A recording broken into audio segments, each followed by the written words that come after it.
su imagen, su sustancia, el remedio para mis pecados. Te has sentado a la diestra de Dios, digno de suprema adoración. Te has sentado a la diestra de Dios, digno de suprema adoración. Jesús, en ti confío. Señor, ante ti me rindo. No hay nadie más fuera de ti. Jesús, en ti confío.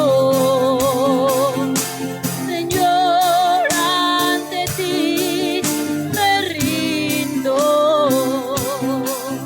No hay nadie más fuera de ti. Jesús, en ti confío. La roca de nuestra salvación. ¿En quién más podemos confiar? ¿En quién más? ¿A dónde vamos a correr, Señor? ¿En dónde nos podemos refugiar? ¿Quién nos enseñará la verdad? ¿Quién conoce a Dios? ¿Quién ha vencido el pecado? ¿Quién ha vencido la muerte? ¿Quién cuando le ven los demonios tiemblan? Los enemigos huyen. ¿Quién que cuando su voz se expresa, los muertos se levantan? El que toca los ojos y vuelve la vista. El que toca el cuerpo y sana la lepra. ¿Quién puede callar el mar y apaciguar los vientos? ¿Quién puede coger de un pan y alimentar una multitud? ¿Quién camina sobre las aguas? Señor, te alabamos. Tú eres el Hijo de Dios. No hay nadie más alto, no hay nadie más grande, no hay nadie más excelso que tú. Por eso te alabamos, te exaltamos. Porque no solamente eres poderoso, sino que eres bueno, eres bueno. Alabado sea nuestro Señor. Y danos hoy tu palabra y entendimiento y fortalécenos en el nombre de Jesús. Amén y amén. Seguimos estudiando el libro de Hebreos. Hoy vamos a tratar el capítulo 10, versículo 26 al 39 y por cuestiones de tiempo voy a tratar de ser muy puntual en la introducción. ¿Usted ha pensado o no le ha pasado algo que a mí me choca? O lucho, digámoslo mejor así, es cuando a una persona se le indica un medicamento y la persona no se lo toma. ¿Usted le ha pasado eso? Sí, cierto, que creo que es muy común, ¿sí o no? Le dice, vean, usted tiene que tomar esto y no se lo toma. Y después, ay, me mejoro. Y pues, tomas el medicamento. Y no. Y después sigue. Entonces ya uno, al último que termina uno desesperado diciendo, pues, ¿qué? Pues aguántese entonces el dolor. Y espiritualmente así somos muchas veces. Tenemos un medicamento, tenemos algo que está ahí entregado para que nosotros pudiésemos vivir mejor, digamos así, o estar sanos.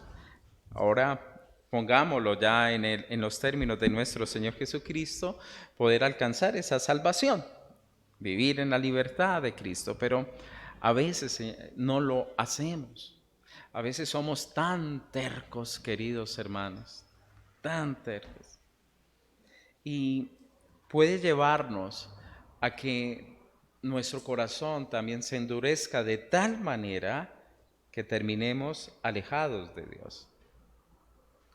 Y de eso trata Hebreos capítulo 10, versículo 26, el cual ustedes leen ahí como título de ese párrafo: advertencia al que peca deliberadamente. Yo lo he puesto como título la palabra de hoy: fatal apostasía. Y trata de aquellos que desde, digamos, versiones anterior o versículos anterior hablaba claramente de aquellas personas que no tendrían una escapatoria. Recordemos lo que la palabra nos habla, capítulo 2, versículo 3 dice así: ¿cómo escaparemos nosotros si descuidamos una salvación tan grande? ¿Cómo podemos nosotros escapar de una salvación? El mismo capítulo 3 dice claramente en el versículo 8: no endurezcáis vuestros corazones. 10, a causa de lo cual me disgusté con esta generación, siempre andan vagando en su corazón y no han conocido mis caminos, por tanto juré en mi ira, no entrarán en mi reposo. Y la palabra es clara en esos términos. Capítulo 6, versículo 4 dice así: porque es imposible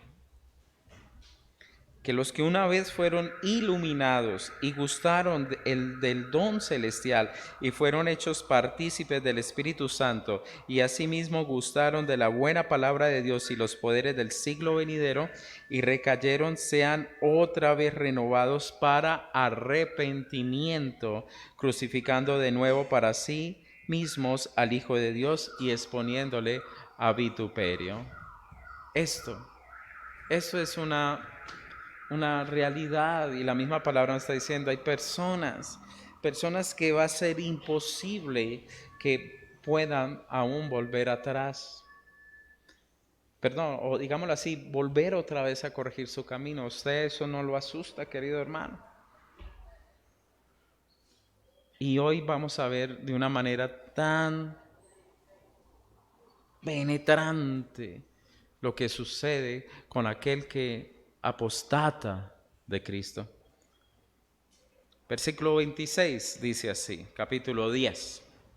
Porque si pecáramos voluntariamente, después de haber recibido el conocimiento de la verdad, ya no queda más sacrificio por los pecados, sino que una horrenda expectación de juicio y de hervor de fuego que ha devorado a los adversarios.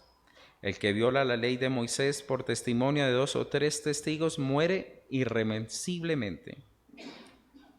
¿Cuánto mayor castigo pensáis que merecerá el que pisoteare al Hijo de Dios y tuviere por inmunda la sangre del pacto, en la cual fue santificado, e hiciere afrenta al Espíritu de gracia? Pues conocemos al que dijo: mía es la venganza, yo daré el pago, dice el Señor. Y otra vez, Señor juzgará a su pueblo. Horrenda cosa es caer en manos del Dios vivo. Dejémoslo ahí como la primera parte. En sí el versículo o ese párrafo se divide en 2 secciones. Una sección que tiene que ver con aquellas consecuencias de la apostasía. Y la segunda sección, que sería el 32 en adelante, cómo nosotros no caer en apostasía. Y en este inicio, la palabra es muy enfática diciendo lo siguiente: si pecamos voluntariamente. Es decir, si esa persona ha decidido pecar Ha sido su decisión. Y sobre todo aquella persona a la cual ha conocido de la verdad, lo que se le llama en algunas partes de la Biblia, han sido iluminados, han sido conocedores de la palabra de Dios. Por eso, si aquel, como dice el capítulo 6, que fueron iluminados y gustaron del don celestial y fueron partícipes de la obra del Espíritu Santo, si a ellos que caminaron junto a Jesús, que vieron la obra de Jesús, por ejemplo, en ese momento como un Judas, y rechaza a Cristo, ya no queda nada más. Es que no hay otro camino, es que no existe otra forma. Y eso se debe, queridos hermanos, a algo que es producto de nuestro corazón endurecido, que se llama incredulidad. Cuando nosotros no vemos que la palabra de Dios realmente es la palabra de Dios para mi vida, simplemente es como el consejo que me dijo un amigo. Ni siquiera lo valoramos como la palabra que nos dicen nuestras madres, ¿cierto? A veces son más poderosas que la misma palabra de Dios, pero sin embargo así no se toman en cuenta. Dice la palabra en Pedro con respecto a aquellos que se vuelven atrás lo siguiente: ciertamente, si habiéndose ellos escapado de las contaminaciones del mundo por el conocimiento del Señor y Salvador Jesucristo, enredándose otra vez en ellas son vencidos, su postrer estado viene a ser peor que el primero, porque les hubiera sido mejor no haber conocido el camino de la justicia, que después de haber conocido, volverse atrás del santo mandamiento que les fue dado. Pero les ha acontecido lo que del verdadero proverbio expresa: el perro vuelve a su vómito y la puerca lavada a revolcarse en el cielo. En pocas palabras, ¿qué está determinando el carácter de una persona que se echa atrás? Lo que era. Lo que era. Un corazón incrédulo, endurecido, un corazón que aún Cristo hacer milagros, hermano. Hay gente que Dios le ha hecho un milagro y ni un así vuelven su corazón a Él. Por tanto, es supremamente compleja esta situación, porque esa persona no va a tener otra forma, es que no hay más. Yo soy el camino, no dijo Jesús, yo soy uno de los caminos. No, yo soy el camino. No hay más. Yo soy la vida. Yo soy la verdad. Solamente tenemos un nombre dado a los hombres, solamente uno, en el que podamos ser salvos. No hay más. No hay más. Solamente hay un intercesor entre Dios y los hombres, Jesucristo. No tenemos más. Es decir, no hay más. Y si usted rechaza a Cristo, pues ya no queda más. Por eso es fatal la vida de una persona que rechaza a Cristo. Yo creo que Judas es uno de los buenos ejemplos que nos queda a nosotros. Después de esa amarga experiencia de haberlo vendido, aún que hizo, fue y tiró las monedas, no hizo nada con lo que le pagaron por Cristo, y fue y se ahorcó, pensando que su sacrificio, pensando que su digamos, no fue un arrepentimiento realmente, fue un remordimiento, es la palabra. El autoflagelarse era suficiente y que eso agradaba a Dios. No, que agrada a Dios realmente que aceptemos a su Hijo. Por tanto, aquel querido hermano que apostata, como dijo Pedro, era mejor que ni siquiera hubiese nacido. Esa es una imagen difícil para nosotros, pero se nos ha olvidado que también el Señor es juez. es juez. Y mire lo que se viene a aquella persona que ha apostatado. En primer lugar, sabemos que ya no le quedan pecados no queda sacrificio para esa persona, no hay. Es decir, ¿cómo una persona puede borrar su pecado? No hay, si no es a través de Cristo, ¿cómo puede? Y en segundo lugar, va a traer sobre su propia vida un mayor juicio. El versículo 27 nos lo muestra de la siguiente manera.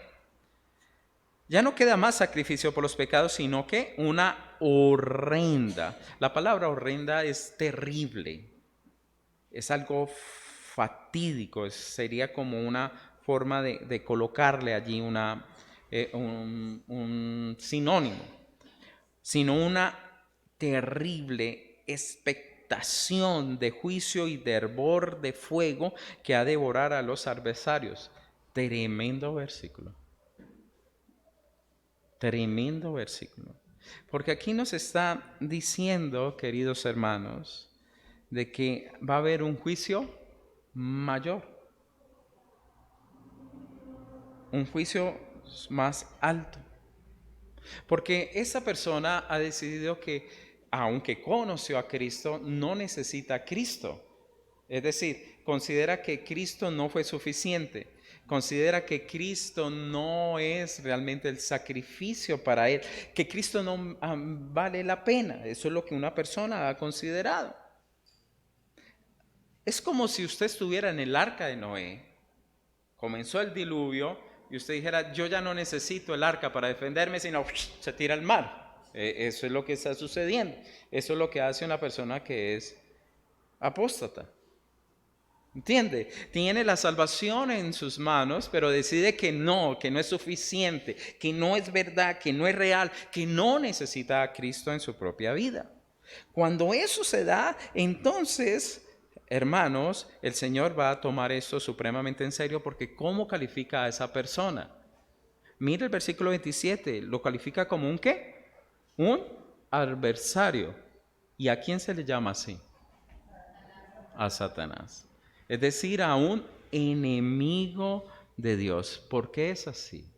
Porque realmente los que más causan daño a la iglesia han sido aquellos que conocieron de Cristo y luego desde afuera atacan, destruyen y se vuelven contra el mismo Señor Jesucristo. De esa manera el Señor los ve y trae sobre ellos un juicio aún muchísimo mayor. Cuando estuvo Jesús delante de Pilatos, el Señor le expresó a Pilatos lo siguiente: el que te ha entregado, el que me ha entregado a ti, es decir, el que me entregó, mayor pecado tiene. Es decir, un pecado aún mayor que el mismo Pilatos. El pecado sería mucho más grande, sería mucho más alto. Por lo cual, queridos hermanos, las consecuencias de una persona que juega con el Señor va a ser más grande. Y ya vamos a ver por qué es la razón. En el versículo 28 nos lo muestra claramente diciéndole, bueno, si aún cuando la gente violaba la ley de Moisés por el testimonio de 2 o 3 testigos, muera irreversiblemente. 29 dice entonces, ¿cuánto mayor castigo va a tener aquel que pisoteare, ¿cierto? Aquel que maltrate al Hijo de Dios, el que tuviere por inmunda su sangre y el que hiciera afrenta contra el mismo Espíritu de gracia. Es decir, una persona así, queridos hermanos, es una persona de la cual le parece poco rechazar a Dios. Cuando se rechaza a Dios, cuando no se cree en el camino de Dios, viene un juicio. Uno de los ejemplos más válidos fue la misma experiencia que vivió Coré con sus descendientes. Recuérdese que ellos se levantan contra Moisés Y ellos decían, o como digamos era la forma que ellos observaban, no era Moisés realmente el llamado, sino como que Moisés se llamó a sí mismo y no a Aarón. Por lo cual entonces nosotros vamos a presentarnos delante de Dios, vamos a hacer nosotros llevar nuestros inciensos y vamos nosotros a digamos, estar y que Dios diga si esa es la voluntad o no. Es decir, en pocas palabras, ellos no creían en la voluntad de Dios. En ese momento, cuando ellos se acercan al Señor, el Señor le dice a Moisés y al pueblo, aléjese de ellos. Y fue cuando se abrió la tierra y 250 de ellos murieron en fuego. Y de esos altares, de esos incensarios que ellos manejaban, de ahí fue que se construye el altar de bronce donde después se hace el sacrificio. ¿Y por qué? Porque es algo, queridos hermanos, que lastima. Yo creo que una de las cosas más difíciles que hay en la vida que uno soporta es el desagradecimiento. ¿Cierto?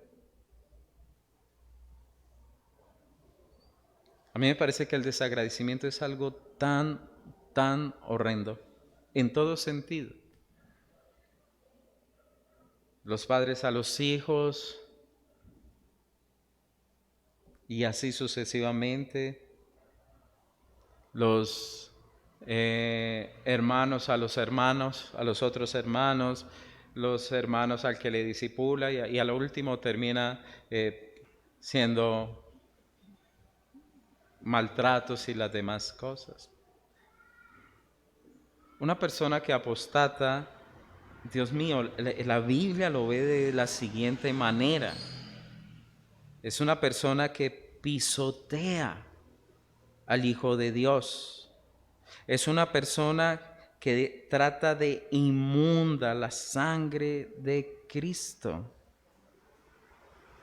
Una persona que afrenta, menosprecia, desvalora el Espíritu Santo. Y esto nos trae a realidades, queridos hermanos, tremenda. Leí sobre una parte de la persecución que se le hacía a los cristianos. No me acuerdo si fue en Japón o en la China, no me acuerdo en ese momento.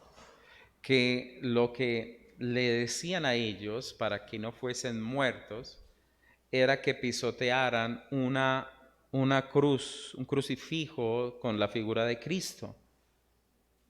Y que se pararan y la pisotearan. Y si ellos la pisoteaban, entonces ellos se salvaban. Pero el que no la pisara era asesinado. Cuenta la historia que el rostro quedó desfigurado. ¿Cuántos no la pisaron? Ahora sabemos que esa figura no es Cristo, pero era la forma como la gente era puesta a prueba. Es la misma manera. ¿Y cómo pisoteamos nosotros a Cristo? Es rechazando al Padre. Es decir, cuando usted y yo no le damos ese valor a su Hijo, entonces ¿a quién estamos desconociendo? Al Padre que le envió. Por eso el que me ve a mí, vea al Padre, dijo Jesús. El que me envió, y él siempre estuvo hablando en esos términos. De tal manera amó Dios al mundo que envió a su Hijo. Es allí, es su Hijo, al Hijo de Dios que nos entregó. Si yo rechazo a Cristo, estoy diciendo, Padre Dios, a ti te rechazo. Lo tuyo no es lo mío. Y ese era el problema, que ellos querían volver en esa época otra vez a los sacrificios antiguos, cuando hemos aprendido que ellos no perfeccionaban a nadie y que a su vez eran invalidados a través del sacrificio perfecto de Jesucristo, nuestro Señor. No solamente eso, Es el rechazo al Padre, sino el rechazo al mismo Hijo. ¿En qué sentido fue el rechazo, hermanos? En el mismo momento en que la persona entonces considera que la sangre de Cristo no vale la pena. Es decir, fue un sacrificio de poca monta. ¿Y cómo me doy cuenta yo de eso? No vale la pena vivir para Cristo. No vale la pena seguir sus mandamientos. No vale la pena realmente ser cristiano. Prefiero vivir mi propia vida. Eso es no tener en cuenta ello. Un ejemplo, ahorita que estamos de padres y madres. Bueno, hoy es el Día de la Madre. Ayer había mucho carro. Cuando es el Día del Padre, eso es desocupadas las vías. Pero, ¿cómo me doy cuenta si yo amo profundamente, por ejemplo, a mi madre? Cuando la honro, sí. Fuiste tú. Aprendo a reconocer las voces. Cuando la honro. Cuando soy capaz de decir a mis deseos no por honrar a los deseos de mis padres. Ahora, y estoy hablando de padres que saben conducir a sus hijos, ¿no? No aquellos que montan un sistema de una disciplina que a veces es contraria a los designios de Dios. ¿Cómo yo amo a Dios? ¿Cómo yo amo el sacrificio de Cristo? ¿Cómo lo valoro? Cuando estudiamos Hebreos, aquellos que rechazan a Cristo son aquellos que dicen, el significado es crucifíquelo. Yo estoy de acuerdo, crucifica a ese Señor porque ese Señor no es verdad, es mentiroso. Es la misma posición, por favor. Es la misma posición. Lo que pasa es que no nos vemos así, pero la palabra nos ve así, adversarios. Por lo cual yo tengo que aprender a mirar mi vida, queridos hermanos. Cuando considero que Cristo no es suficiente para santificar mi vida, la sangre del pacto que se ha dado, de un nuevo pacto, y no ven en Cristo realmente el cumplimiento de ese regalo. Y también cómo se rechaza a Dios, rechazando al Espíritu Santo. Y es hermoso como la Biblia Dios habla hoy, lo expresa, diciendo que afrentan al Espíritu que les ama. Qué bonito es. El Espíritu que nos ama. El Espíritu de gracia. El Espíritu que toca nuestros corazones para que haya un convencimiento del pecado. El Espíritu que nos sella para que pertenezcamos por siempre para Cristo. Es rechazar la dirección y la bondad del Espíritu Santo a través del Evangelio que nos fue entregado. Ahora, aquí es la gran diferencia con las personas que son iluminadas, con aquellos que nacen de nuevo. Considero que una persona iluminada, es decir, que le ha llegado solamente el Evangelio, pero no lo ha recibido, o no ha nacido de nuevo, es aquel como lo habla la figura del sembrador, cuando la semilla cae sobre la roca, alcanza a germinar, pero luego no echa raíces y después se seca. Son personas de corta duración, que hoy está siguiendo a Cristo, pero mañana se ha olvidado de Él. Mía, dice el Señor en el 30, es la venganza, yo daré el pago. Horrenda cosa es caer en manos de un Dios vivo.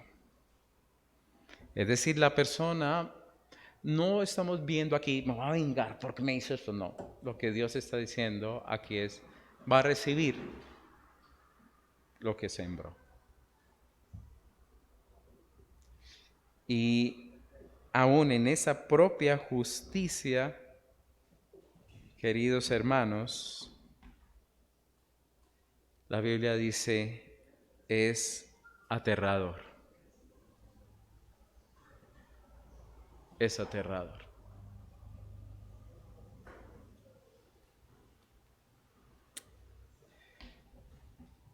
Tres razones que vamos a tener en cuenta para podernos mantenernos firmes y no caer en eso.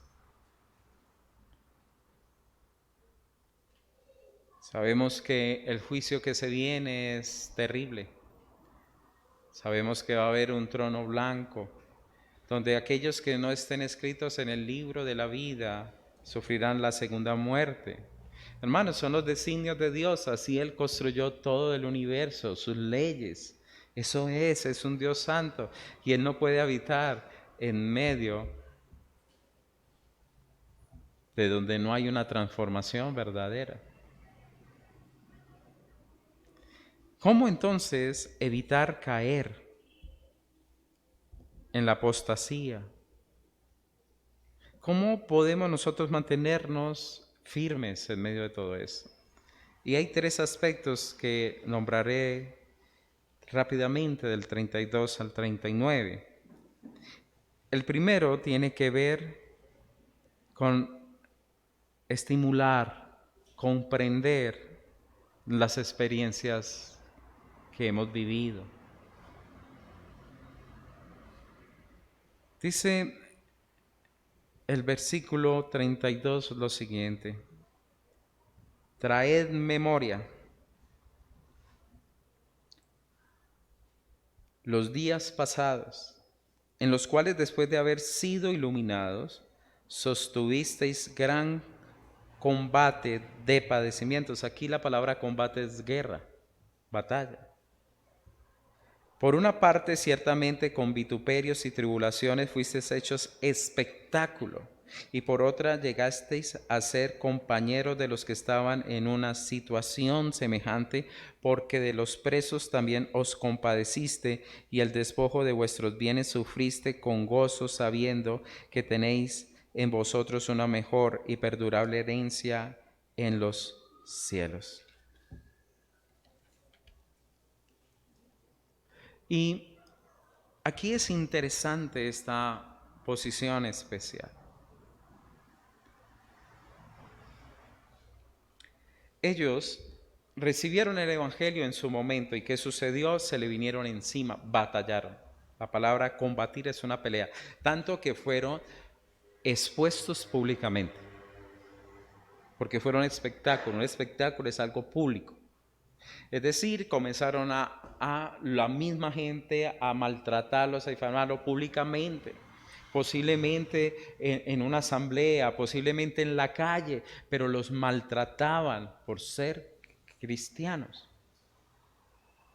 Recibieron la palabra, pero ellos combatieron a pesar de todo esto, aún a pesar también de que sus bienes le fueron confiscados. Les quitaron lo que tenían. ¿Cuántos de nosotros nos sostendríamos así? ¿Cuántos seríamos capaces de mantenernos así? Si gran parte del esfuerzo de la vida está en tener cosas en esta tierra.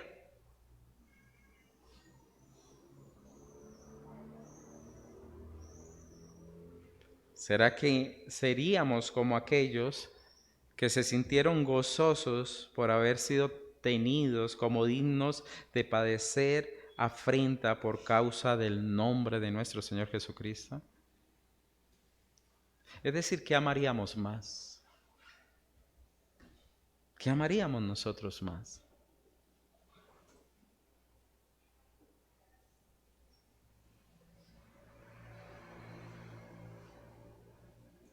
Un empresario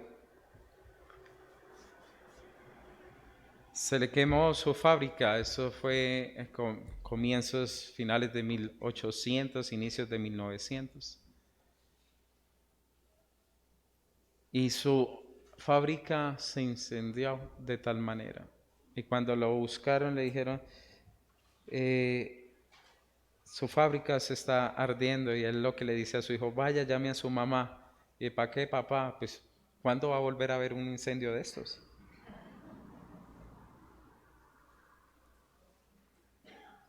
Él sabía que había algo más importante y luego se levantó y es uno de los hombres más inteligentes e investigadores y científicos e innovadores del mundo.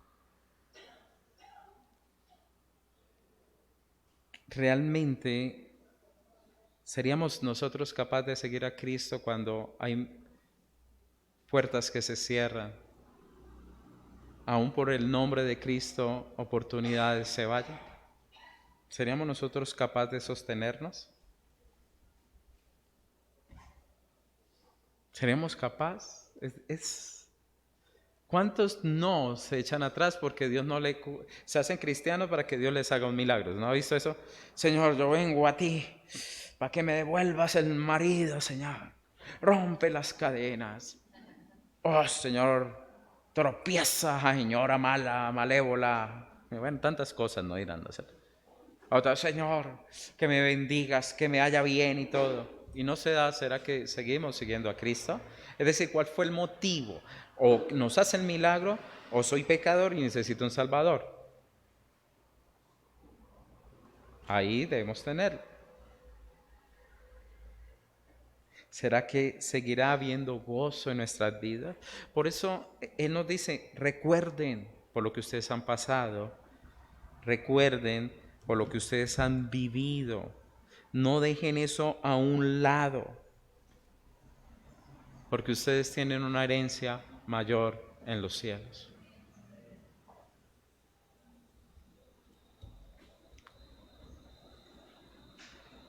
¿Qué ha vivido usted en su vida que le ayude a usted en los momentos de lucha? Que usted diga la fidelidad de Dios conmigo fue así. Que usted pare y le diga con una persona con autoridad, vea, la fidelidad del Señor conmigo fue así. Y esta fue su fidelidad.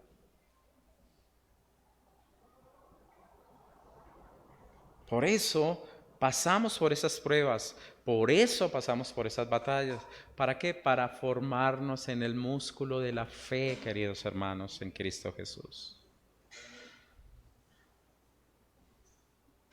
Segundo, ¿cómo me mantengo para no caer en la apostasía, queridos hermanos?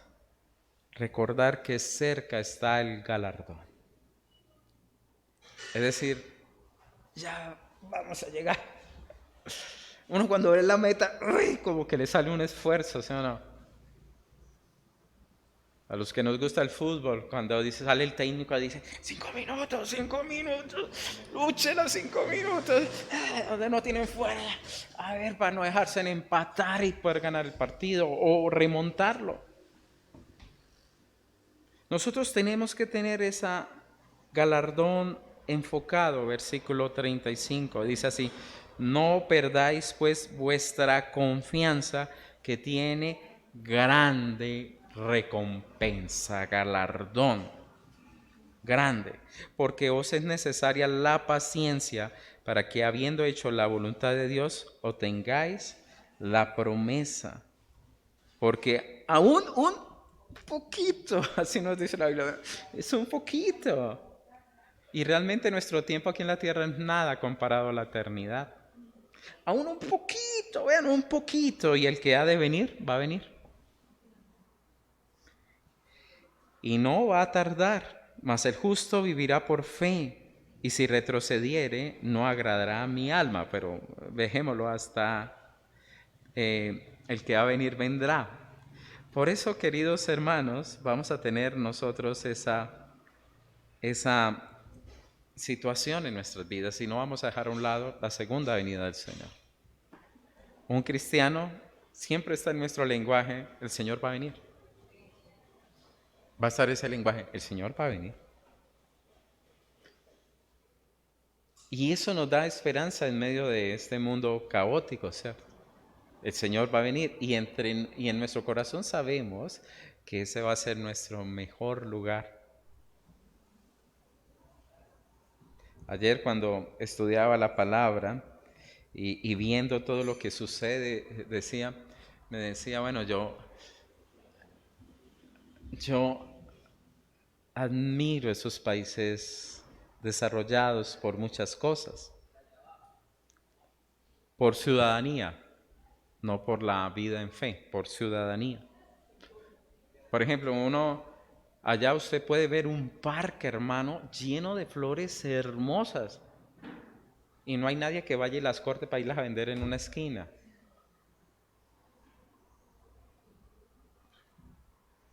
Uno tiene un materito afuera y cuando al otro día ya no está.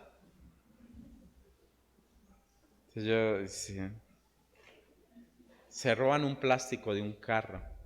Es nuestra mentalidad que ha crecido en vez de disminuir el pecado. Pero cuando uno va también allá, la frialdad es gigante. Usted no puede hablar de Cristo porque usted puede ser llevado a cárcel. Usted se tiene que someter a leyes que son contrarias a la fe en Cristo Jesús. Una drag queen dándole clase a unos niños de 4, 5, 6 años. Sodoma y Gomorra está en un crecimiento que nunca pensé que lo pudiera observar. El homosexualismo, queridos hermanos, y no es que odie a las personas que sean así, ni las que caigan en el lesbianismo y pansensualismo, y ya eso se han inventado como tantas cosas. Hermano, ¿qué nos queda? ¿Qué me dice esto? Los tiempos se van a cortar. Y Dios venga y tenemos que orar, Señor, regrese por nuestros hijos, porque los que le va a tocar a ellos, hermano, va a ser horrendo. Porque los vamos a ver teniendo aún hasta relaciones sexuales en los mismos salones y no se les va a poder decir nada, porque van a tener derechos. Yo creo que allá vamos a llegar. Vamos a llegar a eso. Y que van a fumar marihuana y lo que quieran en el colegio, porque van a tener sus derechos. El libre desarrollo. Pero dígale a uno como padre si puede tener el libre desarrollo de crear a sus hijos. Les van a decir que no. ¿Por qué? Porque el sistema es un sistema contra Dios. Por eso esforcémonos. Miremos el galardón. No demora el Señor en venir. No demora. A mí todo esto me está diciendo claramente que sus pasos ya se están sintiendo. Ya se están sintiendo. Y por último, incentivémonos a no desagradar a Dios. Creo que eso es una de las cosas más especiales que puede tener un cristiano. Esforzarse para que él no desagrade a Dios en su vida. Mira lo que dice el versículo 38. Mas el justo vivirá por fe. Y si retrocediere, no agradará a mi alma, dice el Señor.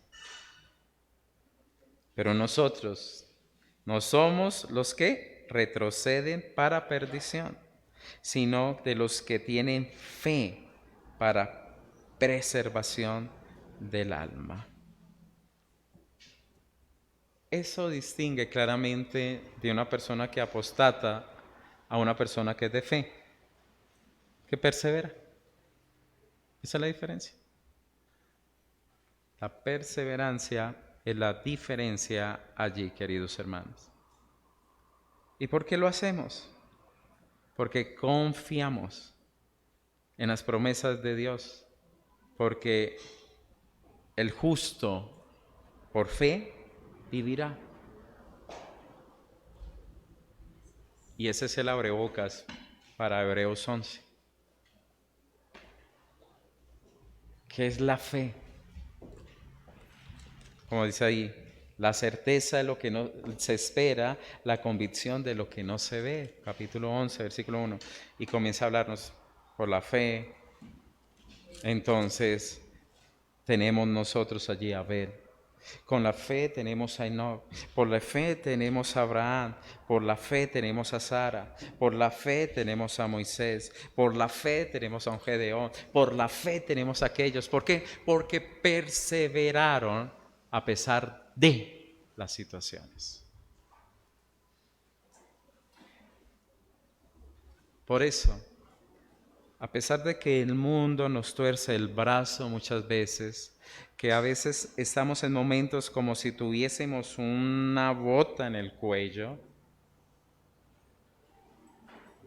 digámonos, lo que estoy haciendo y la decisión que voy a tomar, ¿agradará a Dios o no? Queridos hermanos, esto nos libra mucho de retroceder. Nos libra mucho de retroceder.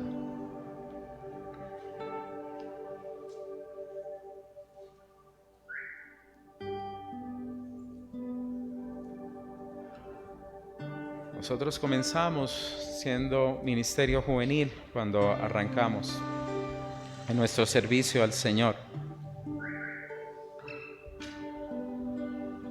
Una niña que quise bastante durante el periodo que estuve sirviendo. Yo la molestaba bastante. Ella comenzó siendo una niña, creció y se volvió una adolescente. Entonces yo le decía, cuando te sirvieron el chocolate se te cayó la tostada porque tenía pequitas. Y trabajamos con ella y le dimos el evangelio. Tristemente a lo último terminó viviendo con estos hombres de la calle. Yo me la encontraba y a veces la buscaba por la calle. Ella me evadía. Y la traigo hoy a memoria. El Señor me la trae a memoria. Voy a orar por ella ahora, junto con ustedes. No sé ya más de la vida de ella. Pero era una niña que gustaba del Señor, pero no afirmó su corazón.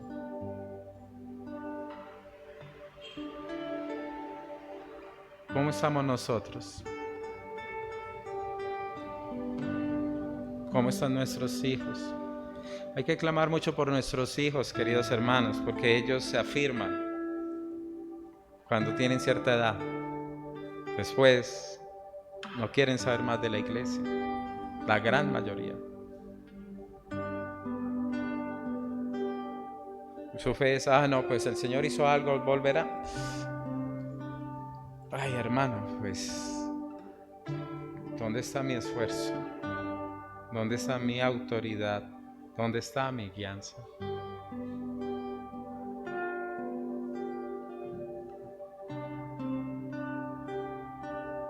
Van a ser muchos los llamados, pocos los escogidos.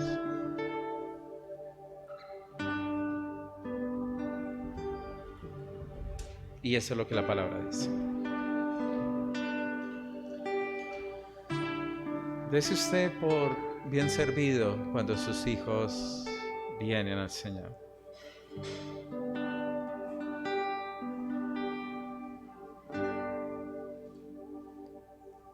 Puedo decirlo aquí porque no hay ninguno de ellos, entonces es lo mejor. Pero sea como sea, por ejemplo, yo valoro el trabajo de Gloria Vélez. Sus 3 hijos la luchan y buscan del Señor siendo ya grandes, y eso poco se ve.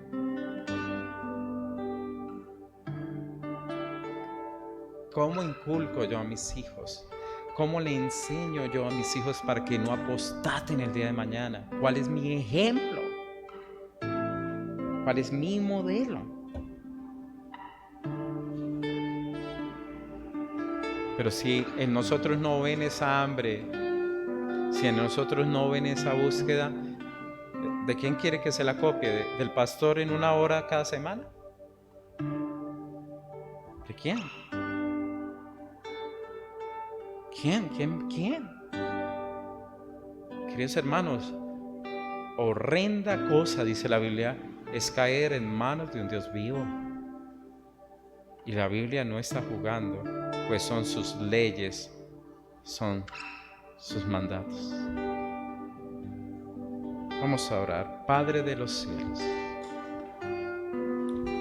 te pedimos que nos ayudes. La Biblia dice que el que se crea estar firme, mira que no caiga. Señor, ayúdanos, porque vamos a tener pruebas en nuestras vidas, donde nuestra fe va a ser sacudida. Pero confiamos, Señor Jesús, en ti. Confiamos, Señor Jesús, que somos tuyos. Confiamos que somos tus discípulos. Confiamos, Señor, que fuimos elegidos. Confiamos, Señor, que tú eres mi pastor, dile. Y como a Pedro, tú vas a interceder para que no nos falte la fe y una vez vueltos podamos afirmar a otros.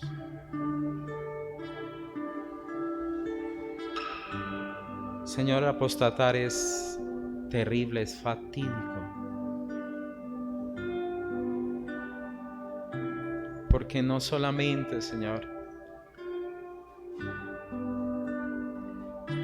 el hecho mismo de que te rechacen, sino que va a traer sobre ellos mismos un castigo aún mayor. Aquel que ha considerado que Cristo no es suficiente, que no vale la pena Cristo, que es más importante mi vida, que Cristo no es suficiente para esa persona. No permitas, Señor, que olvidemos tu fidelidad. De dónde nos has sacado, cómo nos has levantado, cómo nos has rodeado y cómo nos has fortalecido. Ayúdanos a seguir luchando, pues no somos perfectos, somos pecadores. Pero cada día, Señor, el hombre exterior se va desgastando para que el interior se renueve, y eso anhelamos, una nueva, Señor, vida interior. Por favor, saca de la locura, Señor, mientras que hay tiempo, aquellos que se pueden volverse a ti arrepentidos, para poder, Señor, abrazar la santidad de la salvación en el nombre de Jesús. Amén.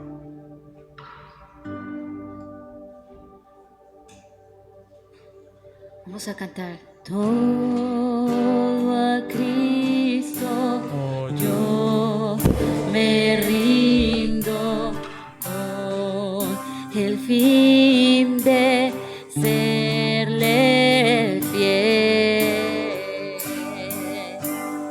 Para siempre quiero amarle y agradarle. Solo al verso 2, todo a Cristo, todo a Cristo yo me rindo, a sus pies postrado estoy. Los placeres he dejado y le sirvo desde hoy. Yo me rindo a Él, yo me rindo a Él.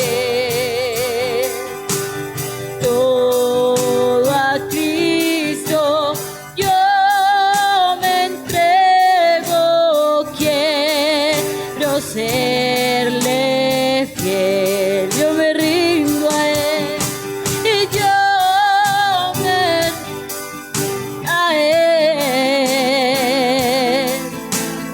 Yo me rindo a Él, todo a Cristo, todo a Cristo. Yo me entrego, quiero serle fiel. Vamos a cantar el verso 3. Todo a Cristo yo me rindo. Dígalo, sí, de todo. Solo tú eres el camino. Yo le entrego mi alma y cuerpo. Busco hoy su. Ahora todo a Cristo he rendido, todo a Cristo he rendido. Siento el fuego de su amor. Si usted lo cree así, dígalo. Oh, qué gozo en mi alma. Gloria, gloria a mi Señor. Que yo me rindo a virtud de gozo en ti. Yo me rindo todo a mi Rey, todo a Cristo. Yo me entrego, yo quiero serle fiel. A ver todas las voces diciendo, yo me rindo, yo me rindo a Él. Yo me rindo a Él. Todo a Cristo yo me entrego. Quiero serle fiel. Ahora entregamos este tiempo en tus manos. Llévanos con bien. Dale sabiduría y amor a los padres para fortalecer de nuevo el camino a sus hijos en Cristo. Y ayúdanos, Señor, porque la apostasía es fatídica, Señor. En el nombre de Jesús oramos. Amén y amén.